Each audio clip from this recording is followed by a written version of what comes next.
starts right now. Hi, Lawrence. Hey, Jen, I have to turn up my volume now that I'm able to hear your voice, which, as people might be guessing, is right behind me here. And now they know. They see the inner workings here. Yeah, well, welcome to backstage here at the Last Word, getting ready here. Jen, we had the Speaker of the House today say twice, we are not at war, we are not at war, which gives me the feeling we are at war. And, yeah. And they have no idea how to deal with it now.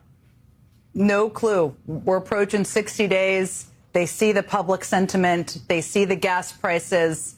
They got a big problem on their hands, to state the obvious. Yep, and we're going to get right to it this hour. Thanks, Jen. Sounds good.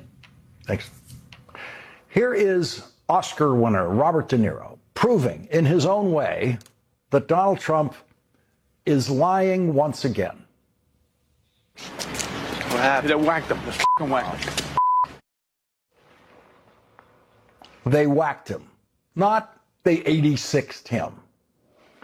In the Oscar-nominated script of Goodfellas, written by Nick Pileggi and Martin Scorsese, not a single mob guy uses the term 86 for anything. It appears Donald Trump was hate watching this program last night when I once again read Merriam-Webster's explanation of the etymology of the slang use of 86.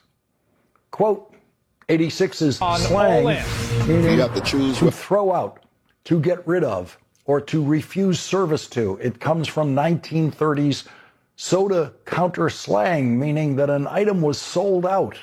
Friends of mine who worked in restaurants and are currently working in restaurants have been texting me to say that they use 86 all the time to mean they have run out of something. In 1933, in Walter Winchell's column, he wrote, 86 means all out of it. But after this program last night, Donald Trump took to social media to try to help prosecute James Comey by writing, quote, 86 is a mob term for kill him. They say 86 him, exclamation point. 8647 means kill President Trump. We patiently await Donald Trump producing the FBI wiretaps of mob guys saying 86. None of the FBI wiretaps that I've ever listened to have mob guys included the term 86 in anything they were talking about, including killing people. Donald Trump is now trying to co-prosecute the criminal case against James Comey by inventing dialogue. Donald Trump's criminal defense lawyer, who won him 34 guilty verdicts in a Manhattan criminal trial for business fraud in his payoff scheme to porn star Stormy Daniels, is now Donald Trump's acting attorney general, who, in a desperate attempt to win a nomination from Donald Trump to become the actual attorney general, has humiliated himself by obtaining the goofiest federal indictment in history, charging James Comey with threatening the life of the president by posting on Instagram this photograph of terrifying seashells. We await Donald Trump's social media team's search of every screenplay ever written, but in the meantime, it's worth noting that the most acclaimed gangster film of all time, which is also possibly the most acclaimed film of all time, The Godfather, does not have anyone saying 86, nor does the sequel, Godfather 2 or Godfather 3.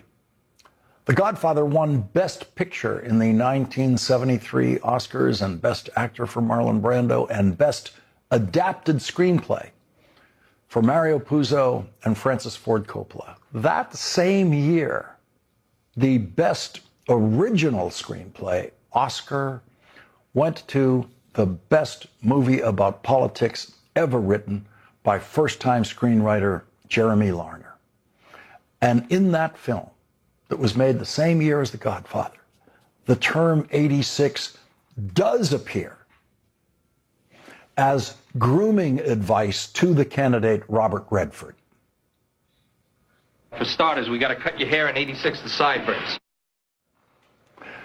The James Comey prosecution is, of course, outrageous. It is beyond outrageous. But in the age of Trump, outrage takes real energy, and none of us has an unlimited supply of outrage energy. And so I, for one, in our coverage of this story, have decided to treat it as the jurisprudential joke that it is, and to save the outrage for Donald Trump ripping up the deal Iran signed with the United States in an agreement with President Obama, negotiated by Secretary of State John Kerry and joined by the United Kingdom, France, Germany, Russia, and China, in which Iran promised in writing to never develop a nuclear weapon and agreed to strict monitoring conditions everywhere in Iran to make sure they were not developing a nuclear weapon. Donald Trump ripped up that deal in his first term as president, and now Donald Trump is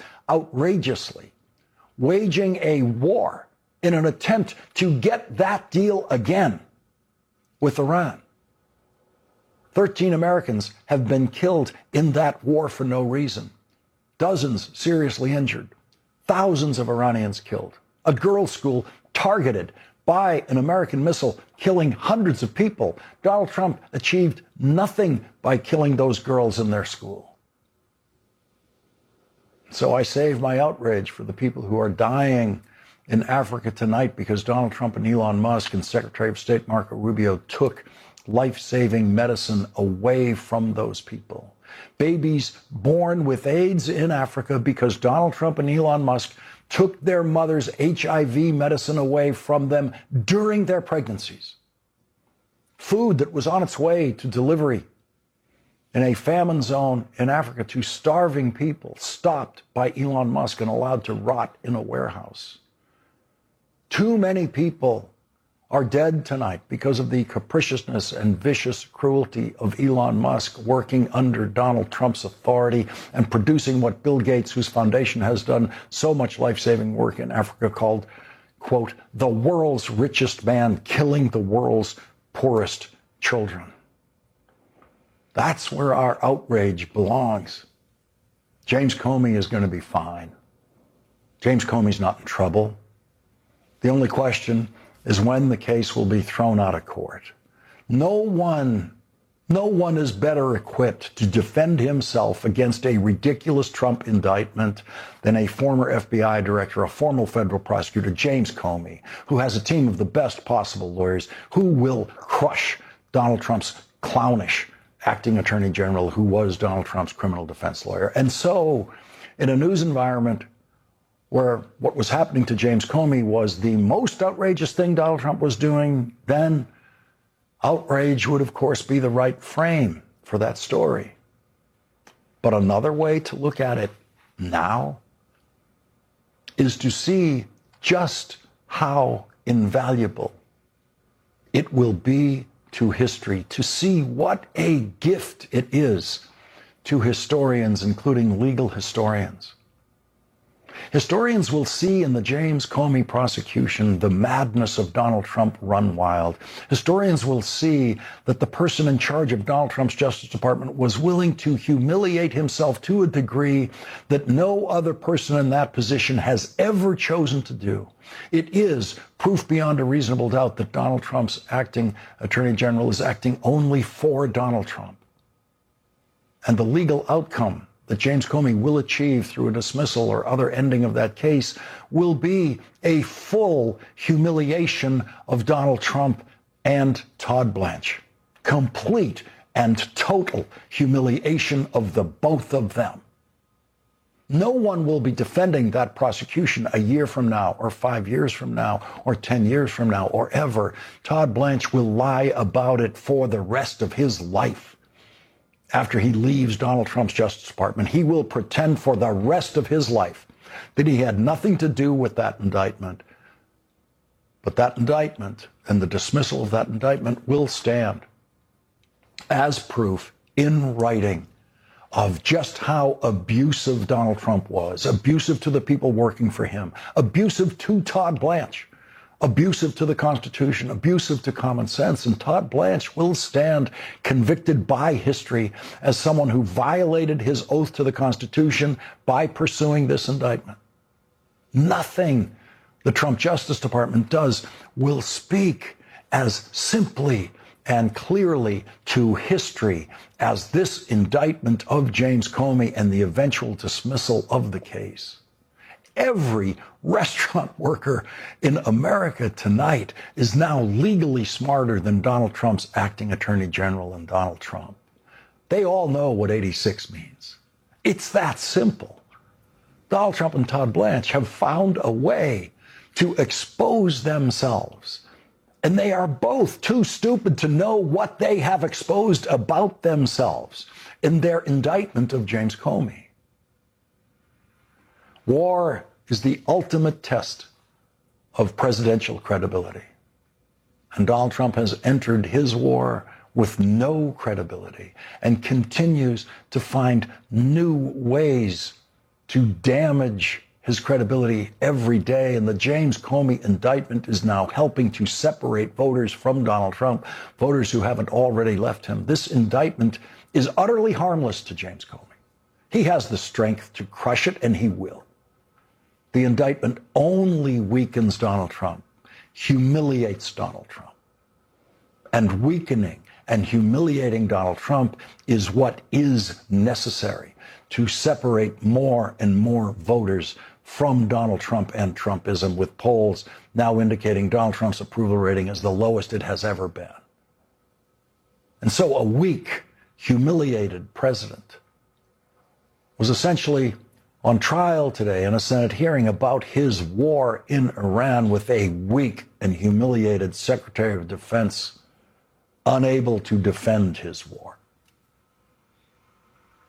Open source reporting has estimated that the military has used an outrageous number of Patriots. I'm not even going to say the numbers, but a lot of Patriots, a lot of THAAD rounds, JASSM-ER, Tomahawks, very expensive, exquisite.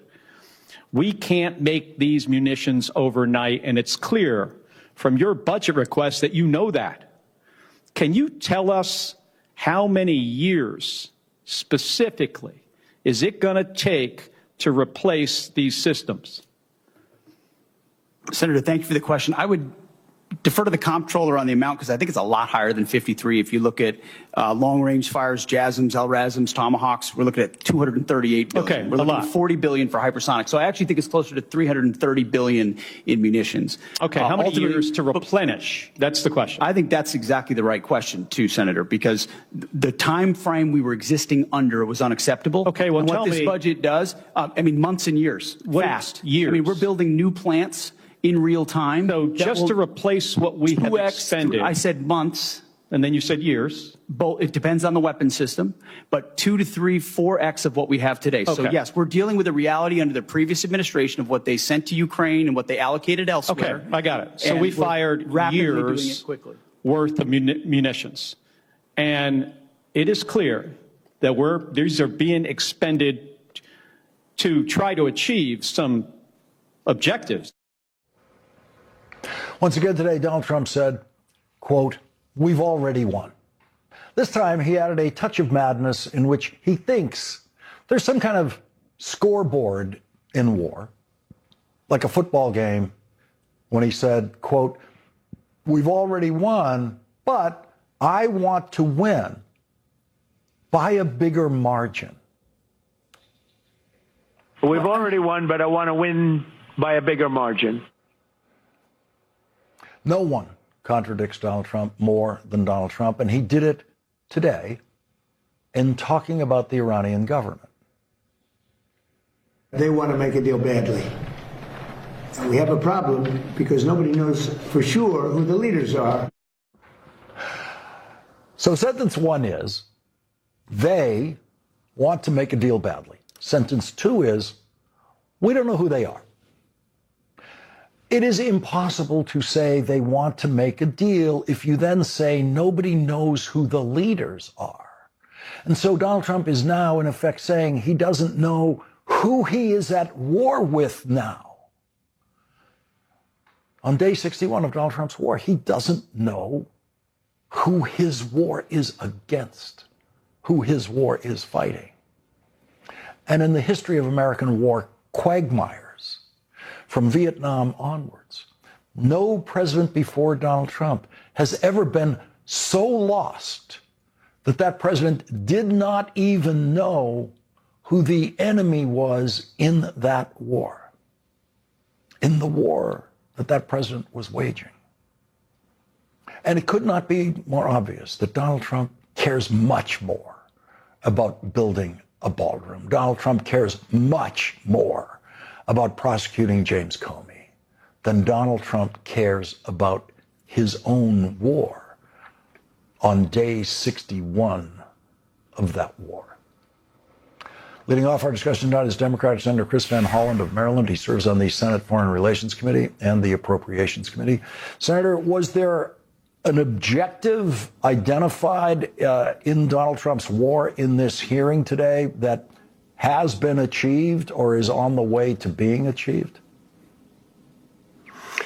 Not even close, Lawrence. And now you know why the Trump administration refused for so long to have one of the decision makers testified in public. They've had these closed hearings, and in closed hearings, you see the same story, which is they can't keep their story straight. They constantly change their rationales. One day Trump says, we won. Of course, why the hell are we still in the war if we won? We haven't won. The Straits of Hormuz are now closed when they were open. We have a more militant regime in power. And so Hegseth just told the whole public today what we knew from what he was saying behind closed doors, which is they don't have a plan, they don't know what they're doing, and yet we have Americans who've been killed, hundreds wounded, as you mentioned, thousands of civilians dead throughout the region. Gas prices are going up, and this is costing us $1 billion a day and counting. It is a disgrace from start to finish, making us less safe. I want to listen to what the Republican chair of the Armed Services Committee, Senator Wicker, asked today about Vladimir Putin. And briefly, General Kane, there's no question that Vladimir Putin's Russia is taking serious action to undermine our efforts for success in Iran. Is there any question about that? Senator, I think there's actions and activities that are mindful of the hearing room we're in, but there's definitely some action there. And Senator, obviously the chair of the Armed Services Committee is asking one of those questions that he already knows the answer to, given the information that he's privileged to have about this. And I noticed that he asked that question of General Kane, not bothering with Pete Hegseth on a question like that. Well, that's exactly right, because Putin has been one of the big winners of the Trump-Netanyahu war against Iran. We've waived the sanctions that have been put on the sale of Russian oil. And we've now had our second U.S. ambassador to Ukraine quit within a period of a year because, as both our ambassadors said, Donald Trump is throwing the Ukrainian people and their democracy under the bus in favor of Vladimir Putin. So, yes, Vladimir Putin has a big smile on his face as this war in Iran continues. So Donald Trump is threatening the Chancellor of Germany. He's making angry statements about the British Prime Minister, other heads of state. Not a word about Vladimir Putin, not a single word about Vladimir Putin helping Iran in this war. What should Donald Trump be saying about and to Vladimir Putin now? Well, first of all, Donald Trump and his administration should be supporting the Ukrainian people in their fight for freedom instead of essentially cutting off support, refusing to support the sanctions that we're pushing for in Capitol Hill. Instead, what he's doing is cozying up once again to his friend Vladimir. And not only is that hurting the Ukrainian people, but Vladimir Putin is essentially taking Trump to the cleaners around the world, including in terms of Iran and our relaxation of sanctions. So we've got a situation where our adversaries are very happy at the moment because Donald Trump has gotten us plunged and stuck in this war in Iran, which we should end today. When you're digging a hole, stop digging. Donald Trump clearly, at this point, seems lost. He doesn't know who to negotiate with. That's what he's saying publicly. We don't even know who to talk to. Well, that's right. I mean, this is a war that is now over 60 days old and never authorized by Congress, clearly making us less safe. The region that was already volatile is now completely on fire. Americans are paying higher gas prices. And Lawrence, one of the other things Secretary Hegseth said in the hearing today was absolutely absurd, was that the clock under the War Powers Act, which says that after 60 days, the President of the United States has to wind down hostilities. Hegseth has essentially said because of this ceasefire, the clock stopped. Well, that's a bunch of nonsense, and no self-respecting Senate Republican should accept that complete fabrication, because even if you take the War Powers Act as they interpret it, and they've been misinterpreting because nothing under that act allows the president to start a war for 1 day, let alone 60 days. But even if you accept their definition, Donald Trump needs to be winding this war down by law right now, instead of talking about winding it up again. And Republicans are completely making a mockery of themselves and our Constitution if they let him get away with this complete fabrication about the War Powers Act after they've already surrendered their authority under the Constitution of the United States. Senator Chris Van Hollen, thank you very much for joining our coverage tonight. Thank you. And coming up, Donald Trump's Speaker of the House, as I said today, said, "We are not at war," and he said it twice. That's how much he must believe it. Our next guest, New York Times Pulitzer Prize-winning columnist, asks, with the world's economy being held hostage in Donald Trump's war, what could possibly go wrong? That's next with Nicholas Kristof. America is awake and alert. Democrats seem to be finding their footing. People are really down on this president about the economy. No ethics violations are being prosecuted. The Weekend Prime Time, Saturdays and Sundays at 6 on MSNOW. We the people of the United States. We the free. We the proud. We the brave. We the people.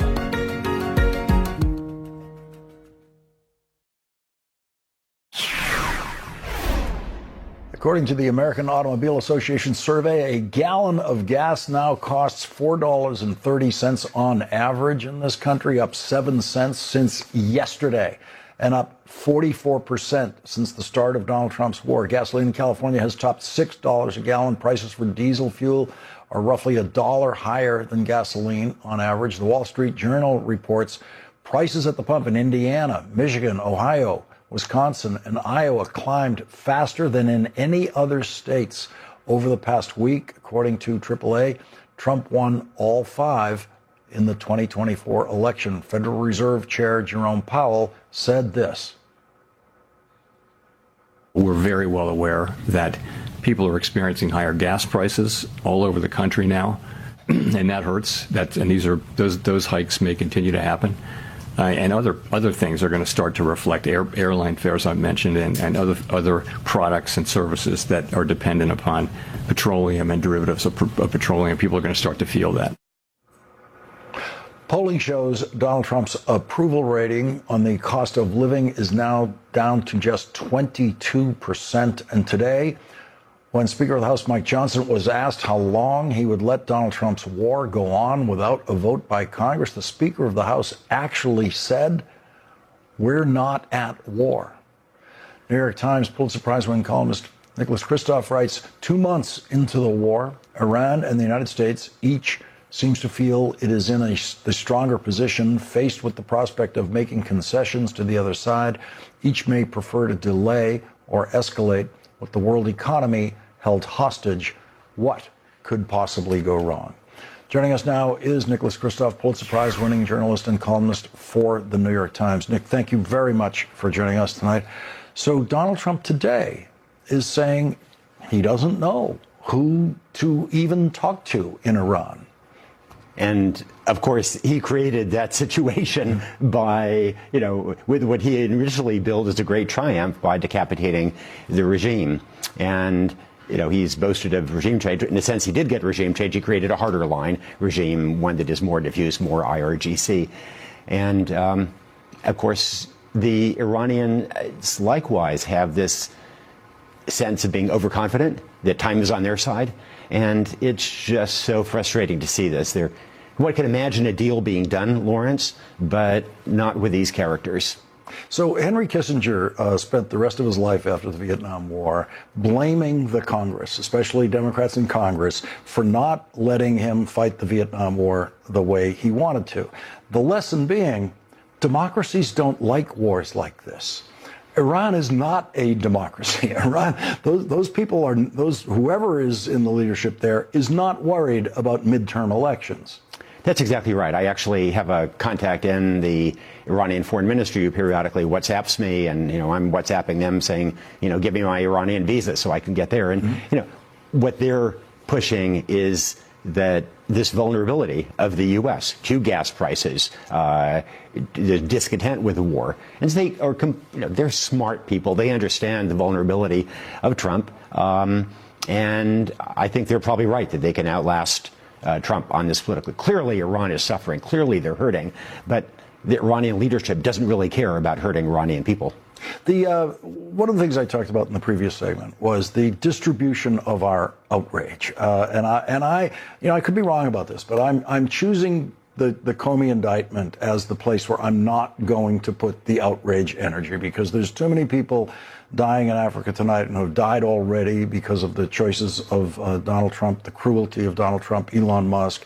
How would you suggest, because your view of the entire world of what is happening under Donald Trump is clearer than anyone else I know, how would you suggest we focus our outrage? Well, if you're talking about the Iran war, in some ways I would focus on the opportunity costs. So we've put, with just the money that we put in so far, we could have had child care for every 3- and 4-year-old in America. We could also have had college education free for every family earning less than $125,000 a year. And instead, we've allocated that money and created a worse strategic position. We've badly hurt the Iranian people, who we said we were going to help. And we've created a global crisis that is going to particularly hurt people in poor countries. Higher fertilizer costs, higher transportation costs are going to mean that kids are going to starve in South Sudan, and it may well be that more kids will die in Africa of this war than will die in Iran and the Gulf. The way Donald Trump is just confusedly stepping through this war, while every day seeming to cling to other things he's more interested in, like the ballroom or the Comey prosecution, is something we've never seen. Any other president in one of these quagmire wars is deep in the quagmire every day, for better or worse. I think the problem for Trump is that at this point he realizes there is no good solution. He can escalate militarily, but he's seen that does not work. He can continue the blockade. That hasn't worked so far. He can do a deal, but any deal that he does now is going to be worse than the one he walked out of, the JCPOA. It's going to be worse than what he could have gotten in January. And so, lately, as you know, Lawrence, he's clung to this idea that Iran is about to run out of oil storage capacity. Yeah. And that's going to be the silver bullet that is going to save him. But, boy, you can't find any expert outside the White House who thinks that is very likely. What is your expectation for the Iranian people trying to get through this? They have suffered tremendous. They had the Iran-Iraq War, as you know, where they suffered brutally for 8 years. And the Iranian regime, is going to be happy to inflict more pain. The economy in Iran has always been a disaster, and it's more of a disaster now. But Iran is positioned to suffer that pain, and the U.S. is not. And so I think that, we've seen Mujtaba, the new supreme leader, double down on what they're not going to compromise on the nuclear side, on the Strait of Hormuz side. And I think that they are going to largely stick to their guns. I don't think our blockade is going to change that calculation. Nicholas Kristof, thank you very much for joining our coverage. Good to be with you. Thank you. And coming up today, the New York Times is reporting on a possible suicide note written by sex trafficker Jeffrey Epstein before he was found dead in prison. That's next with Congressman Ro Khanna. House Oversight Committee conducted a closed-door interview with billionaire Ted Waite, who is a co-founder of the Gateway Computer Company. Ted Waite was in a romantic relationship with Jeffrey Epstein's co-conspirator Ghislaine Maxwell in the early 2010s. His name and his emails appear in documents released in the Department of Justice's Epstein case, including correspondence with Ghislaine Maxwell. And today, the New York Times is reporting a suicide note purportedly written by Jeffrey Epstein in a Manhattan jail has been kept secret for nearly 7 years, locked up in a New York courthouse. A cellmate said he discovered the note in July 2019 after Mr. Epstein was found unresponsive with a strip of cloth around his neck. Mr. Epstein survived that incident, but weeks later was found dead in the jail.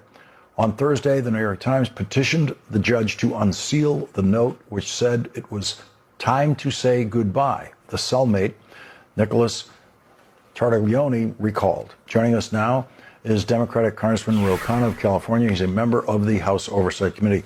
Congressman Khanna, did you know anything about this possible suicide note before today's reporting by the New York Times? I knew that it existed because there had been a log of it in the Epstein files, but I didn't know the contents of it. And it's quite shocking that this has been sealed for 7 years, that it wasn't released under the Epstein Transparency Act. We now need to make sure that we see it because, as you know, there's so many questions about Epstein's death. So according to the Times report, it's locked up in a case file involving some kind of disagreement among the lawyers who represented that cellmate of Jeffrey Epstein's in what seems like some kind of civil dispute. It's hard to tell what that dispute is. Do you think that's going to be that will be penetrated? I do, because the law, as we drafted it, the Epstein Transparency Act, said that traditional privileges do not apply, that the public's right to know trumps all of that. And so it is a violation, in my view, that they haven't released it. Of course, they haven't released 3 million files. But I do believe now, especially when you've got the Department of Justice Inspector General and GAO looking at the compliance, that they will say that this needs to come out and go to the Oversight Committee. What can you tell us about today's interview with that former friend of Ghislaine Maxwell's? Well, I was there. Unfortunately, it wasn't very productive. The Republicans were on a fishing expedition. They were more interested in getting the Clintons than they were in actually getting the Epstein perpetrators. That's because this gentleman had gone to a wedding for Chelsea Clinton. We were interested in finding out what he knew about Maxwell's abuse and what he knew about Epstein's abuse. I didn't find him very credible when he said that he knew nothing, given that they were in a romantic relationship. So it was not very productive, but we are going to now have Bondi coming. We are going to have Lutnick coming. Those are going to be far more instructive. There's some people are making a distinction about testimony that's given under oath to the committee and then testimony where the witness is not sworn. But isn't it the case that lying to Congress is in and of itself a crime? And so the issue of whether someone's put under oath or not doesn't seem all that crucial here. You're absolutely right, Lawrence. Lying is a crime. And candidly, there have been Trump officials who've lied even when they're under oath, and there are people who tell the truth when they're not under oath. So there is an obligation to tell the truth, and you can be prosecuted if you don't. So, for example, on the Bondi testimony, is that a case where the witness will be sworn in under oath?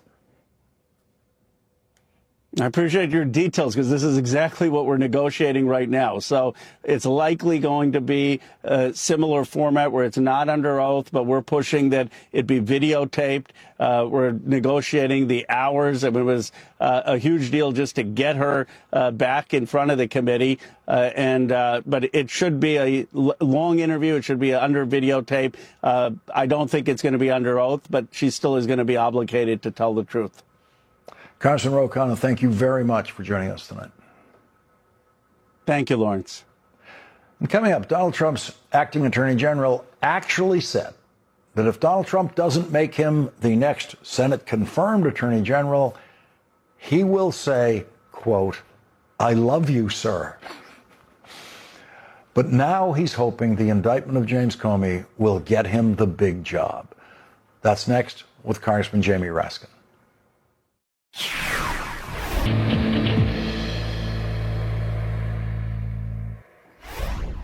On April 7th, Donald Trump's acting Attorney General, Todd Blanche, said this about the possibility that Donald Trump could nominate someone else to be the next Senate-confirmed Attorney General. If he chooses to nominate somebody else and asks me to go do something else, I will say, thank you very much. I love you, sir. And today, MSNOW's Carol Linig and Fallon Gallagher report the move to charge former FBI Director James Comey with threatening the president with a picture of seashells shifted into overdrive earlier this month after President Donald Trump fired Attorney General Pam Bondi and named Todd Blanche as the acting replacement, according to two people familiar with the effort. Then Attorney General Bondi had pushed her team to keep pursuing the Virginia-based charges against Comey for lying to Congress, concluding that case was significantly stronger than potential charges based in North Carolina that he threatened to kill or harm Trump. But after Bondi was out and new acting Attorney General Blanche sought to win Trump's appointment to the job permanently, the Seashells case gained new steam, the people said. Joining us now is Congressman Jamie Raskin of Maryland, the top Democrat on the House Judiciary Committee. Congressman Raskin, this attempt to indict James Comey by Bondi, now by the man who says, "I love you" publicly to Donald Trump, is something we have never seen anything like it before. And Todd Blanche doesn't seem to think that there's anything embarrassing about his total public humiliation on this. Well, he's playing to an audience of one, obviously, and in normal times, this proposition would seem completely absurd and preposterous. I mean, how many people took pictures of that particular seashell display on the beach? Are all of them guilty of making threats on the life of the president?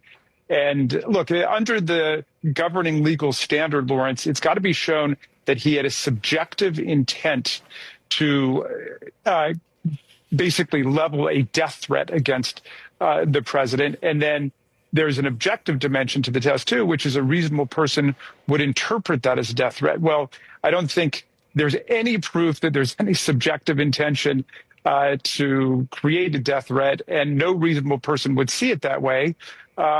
Because nobody saw it that way for months and months and months until, this aspiring attorney general decided to make a federal case out of it. The notion of a Senate confirmation hearing for an attorney general turning on those seashells and what they mean is something that could only be imagined in Trump world. That's right. I mean, really, what the confirmation hearing should be about is the Calais decision and the Supreme Court's complete destruction of the Voting Rights Act in the name of the 15th Amendment and the Constitution. I mean, we're living at a time that parallels exactly what happened at the end of Reconstruction, Lawrence, like in 1877, when through a combination of voter suppression, disenfranchisement, attacks on the voting rights of black people, they were basically able to purge I think 14 African American members of the House and 2 members of the Senate. And this is exactly what they're looking to do in the South now, to demolish every majority African American district. I should say, because I did the numbers on this today, I think we have 56 members of the Congressional Black Caucus. Only 11 of them represent majority African American districts. So in most parts of the country, there are lots of African American people getting elected to Congress. But in the South, it's not like that, where white voting patterns show less than 10% of the people are voting for African American candidates. And so this is really a targeted hit by the Roberts Court on those majority African American districts in the southern states, like Florida, like Louisiana, like Arkansas, South Carolina, Georgia. Can you envision a future Supreme Court dominated by appointees by a Democratic president reversing this kind of ruling? Well, perhaps, but the damage is going to be done for a long time. And obviously, we're going to have to try to transform the way the Supreme Court has been gerrymandered itself and stacked and packed with MAGA appointees. I think what we need to do in Congress right now is to push serious legislation that would have a bipartisan appeal to say, let's set up nonpartisan redistricting panels in every state in the union with multi-member congressional districts, and then mechanisms of proportional representation like cumulative voting. It's a little complicated when you first hear about it, but it makes perfect sense. And it's what's happening around the world, because they want to go down the road of Orban. Orban was all into the gerrymandering business before he got overthrown by a landslide election. And we need a landslide election in order to show people that we do not think that gerrymandering is the way to go. I end up with a situation where you've got basically all Republican delegations from the former Confederate states, and then California, New York, Illinois, Michigan, other Democratic-controlled legislatures are going to have to respond to that by redistricting in the way the Supreme Court encourages, which is totally in the interest of a partisan shutout of the other side. And that's a very disturbing image of what politics could look like in the next decade, or even in the next 4 years, where most of the delegations in the House of Representatives are either all Republican or all Democratic, because the Supreme Court says it's perfectly fine to gerrymander for partisan purposes, although you cannot create majority African American and Hispanic districts.